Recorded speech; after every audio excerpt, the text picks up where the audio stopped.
Genesis IVF advanced fertility clinic சார்பாக அனைவருக்கும் உலக ஐவிஎஃப் தின நல்வாழ்த்துக்கள். ஜூலை 25 ஏன் வேர்ல்டு ஐவிஎஃப் டேவாக செலிப்ரேட் பண்ணுறோன்னா, லண்டனை சார்ந்த லூயி ப்ரௌன் அப்படிங்கிறவங்க தான் இந்த உலகத்தோட முதல் டெஸ்ட் டியூப் பேபி. அவங்களோட பர்த்டே ஜூலை 25, 1978 தான் நம்ம வேர்ல்டு ஐவிஎஃப் டேவாக செலிப்ரேட் பண்ணுறோம்.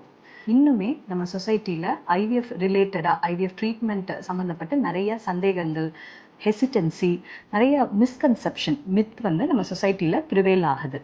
அதனால தான் குழந்தையின்மை அப்படிங்கிற ப்ராப்ளமோட ஸ்ட்ரகிள் பண்ணுற பல கப்புள்ஸை அந்த ட்ரீட்மெண்ட் பற்றின மிஸ்பிலீஃப்னாலேயே அதுக்கு ஒரு ஸ்டெப் ஃபார்வர்ட் பண்ணாமையே இருக்காங்க. ஆக்சுவலாக ஐவிஎஃப் அப்படிங்கிறது ஒரு விதமான மெடிக்கல் ட்ரீட்மெண்ட் தான். It is simple and effective. இந்த லாஸ்ட் 47 இயர்ஸில் உலகம் ஃபுல்லாக 10 மில்லியனுக்கு மேலே சக்ஸஸ்ஃபுல்லான ஐவிஎஃப் சைக்கிள்ஸ் நடந்திருக்கு.